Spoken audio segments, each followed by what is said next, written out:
শীতের গভীর রাতে সমুদ্রের বুকে যেন নিঃশব্দে জন্ম নিচ্ছিল এক ভয়াবহ ঝড়। শুরুতে তা চোখে পড়ার মতো নয়, কিন্তু সময় গড়াতেই বোঝা গেল এটা সাধারণ কোনো ঝড় নয়। ঠান্ডা বাতাস, ঘন মেঘ আর উত্তাল সাগর একসঙ্গে ইঙ্গিত দিচ্ছে আসন্ন বিপর্যয়ের। ধীরে ধীরে সেই অদৃশ্য শক্তি রূপ নিচ্ছে ভয়ঙ্কর বোম সাইক্লোনে। এই ভয়ঙ্কর বোম সাইক্লোন যুক্তরাষ্ট্রের উপকূলের দিকে ধেয়ে আসছে। অল্প সময়ের মধ্যেই ঝড়টির প্রভাব স্পষ্ট হতে শুরু করবে বলে জানিয়েছে CNN। নর্থ ক্যারোলাইনা ও ভার্জিনিয়ার উপকূলীয় এলাকায় তুষারপাতের সঙ্গে যোগ হবে প্রায় হারিকেন গতির দমকা হাওয়া। এই দুইয়ের সম্মিলনে উপকূল জুড়ে বিপর্যস্ত পরিস্থিতি তৈরি হওয়ার আশঙ্কা করছেন আবহাওয়াবিদরা। কোথাও কোথাও উপকূলীয় বন্যা এবং জলোচ্ছ্বাস পরিস্থিতিকে আরও জটিল করে তুলতে পারে।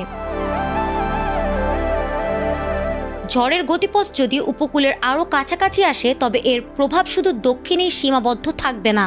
সপ্তাহান্তে নিউ ইংল্যান্ডের উপকূলীয় অঞ্চল, বিশেষ করে পূর্ব ম্যাসাচুসেটসেও তুষারপাত ও প্রবল বাতাস আঘাত হানতে পারে। এতে সড়ক যোগাযোগ ব্যাহত হওয়ার পাশাপাশি বিদ্যুৎ সরবরাহেও বিঘ্ন ঘটার শঙ্কা রয়েছে।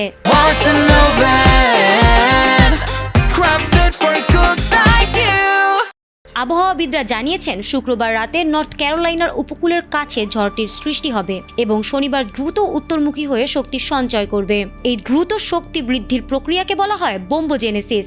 এর ফলে প্রচণ্ড ঠান্ডা বাতাস দক্ষিণে নেমে আসবে, যা সাধারণত উষ্ণ হিসেবে পরিচিত এলাকাতেও তুষারপাত ঘটাতে পারে। দক্ষিণ পূর্ব যুক্তরাষ্ট্রে প্রায় 2,80,00,000 মানুষ ইতোমধ্যে শীতকালীন ঝড় সংক্রান্ত সতর্কতা ও সতর্ক বার্তার আওতায় রয়েছে। জর্জিয়ার উত্তরাংশ, ক্যারোলাইনা অঞ্চল ও দক্ষিণ ভার্জিনিয়ার অনেক এলাকা এখনও আগের শীতকালীন ঝড়ের ক্ষতি সামাল দিতে পারেনি। এমন পরিস্থিতিতে নতুন করে এই বোম সাইক্লোন শেষ পর্যন্ত কতটা ভয়াবহ রূপ নেয়, সেটাই এখন সবার বড় প্রশ্ন। ফারহানা হক, ATN বাংলা।